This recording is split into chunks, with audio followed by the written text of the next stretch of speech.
Uh, I guess there's reports that the NCAA is about to extend the dead period through April 15th. So we're possibly about to go through an entire recruiting cycle of players not being able to visit. I know everyone's going to deal with the same situation every school, but what do you think the impact of that will be? I think the hardest part is just having that in-person contact with people, the ability to see some of your recruits. Just their physical stature. If you didn't have them on campus before the recruiting cycle got closed down with COVID, so it's absolutely unique. Your interactions with the recruit's family, and the people that know him the best at his local high school. Coach Daryl Mack put out his kind of thank you letter yesterday, saying he's entering the transfer portal. What can you say about Daryl Mack and his contributions to the program? He's been awesome since we arrived here, and the growth of him as a player and as a person was dramatic, and really proud of the steps that he took here as a player in person. And unique circumstances, forced him to opt out this year. Just some things that he was dealing with his family. And, obviously, quarterback's a unique position where typically only one guy gets the opportunity to play, and excited for him and his future, wherever that is. Temple coaches said that Russo, if he looks good, if he's healthy, he'll play. If not, it'll be Real Mitchell. How have you gone about preparing for both of those guys? And can you talk a little bit about their specific skill sets, and who do you think your defense matches up better against? I think this year, not just with Temple, with everybody, you have to have flexibility in the way that you prepare, because you don't know ultimately who you're going to see in any phase of the game, and you got to be willing to adjust during the course of the game as well. They're a little bit different in their skill sets. Obviously, we've seen Russo before, and a really good player that does a great job from inside of the pocket and delivers the ball.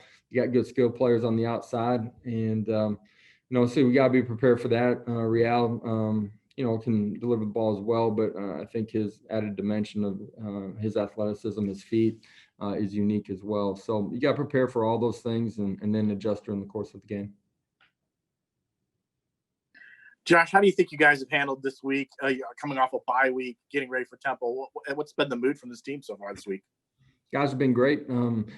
I think the mental break that kids get during the course of a bye week freshens them up, and guys have been great since they got back here on Monday. Excited about this opportunity, and I've had a good week of practice, and we get one more practice in tomorrow before we get an opportunity to play. We got to be ready to go play extremely hard and do the things that allow you to win a football game. Coach, kind of a related transfer and recruiting kind of question. Obviously, transfers are big in any program any year, but I guess with the new rule that will go into effect with players being immediately eligible to play, I know it's a unique year with COVID and everyone getting their free year of eligibility anyway. How much do you think going forward that will kind of play a role in mapping out recruiting classes? And, usually teams sign around 25. Do you think teams will, save spots for transfers, knowing that they could potentially add players, not just grad transfers, but guys that have 3 or 4 years of eligibility left to play? Yeah, as transfer rules change, certainly I think, programs across the country may keep a couple of initial counters available for transfers, for sure. It changes the way you're able to meet specific needs inside of your program. I don't think that can ever become, the only way that you continue to build your roster. You need guys inside of your program that understand your culture, that build your culture, and are a mainstay inside of your locker room. Otis, Greg, and Bino all averaging 5.5 per carry or better. Their Temple's rushing leader is at 3.9. How big of an advantage do you see in the rushing game this Saturday? Man, every week's different. I think it changes based on, what defenses are doing, whether that's us against them or what Temple's doing against us. I think the line of scrimmage matters, though. It was a big part of the ball game a couple of weeks ago. We need to win the line of scrimmage. It changes the way the game is played on third downs. You're in third and medium, third and short instead of third and longs. Those are dramatically different circumstances. For us offensively, I think it's important that we continue to stay ahead of the chains. So the line of scrimmage is going to be important in this football game for sure. Coach, I'm not going to ask if Tre Nixon's going to play, although if you want to say Tre Nixon's going to play, that'd be great. But my question is more about he's looked good on the grass. I'll say that. So. I'll say, okay, that's fantastic. Talking to Coach Halsley yesterday, he sounded kind of cautious with Tre as far as bringing him along after he's been out for so long. So yes, he got back to practice last week, but have you sort of had to slowly ramp up his activity, or where is he at now? Do you feel like he's kind of at full bore on the practice field, or have you really had to bring him along slowly? He's looked really good out there. At the end of the day, we'll always defer to the doctors and let them make the final decision of full clearance and ready to play. But I like where he's at. Hey, Coach, we're just wondering if we can get another update on Mackenzie. How has he been looking, and is he close to being able to suit up with 3 games to go in the season?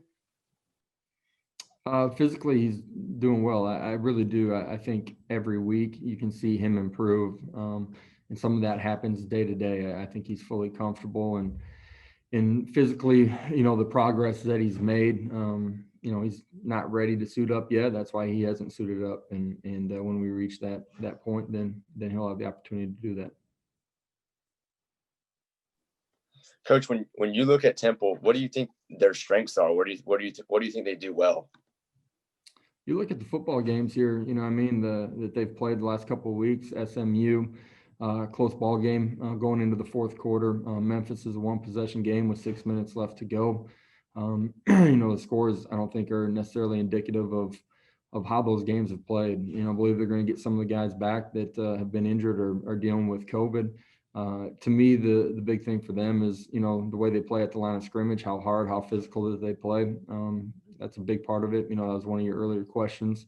I think that'll have a huge bearing on the football game. Coach, obviously the 1-0 is pervasive in this program, but everyone knows what's next for this team after this week. Have you had to talk at all to your team about not overlooking Temple and not paying attention to Cincinnati, the top 10 matchup that does loom? What's next for us is Saturday night, Temple. So our kids fully understand. I don't think can't take anything for granted in this game, man. Each game has got its own identity. You play the same team 10 times on the same day. It's going to unfold differently 10 times. And that's the great thing about sports is it's competitive. You got to go out and make it happen. That's been the message to our players. It doesn't just happen because you walk into that stadium. You got to go make it happen. That's a great thing about sports. And let's finish our preparation the right way and get ready to play extremely hard and play for each other. All right, we'll wrap up there. Thank you, Coach. Thank you, everybody, for being on, and we'll see you on Saturday. Appreciate it, guys. Have a great day. Bye. Thank you.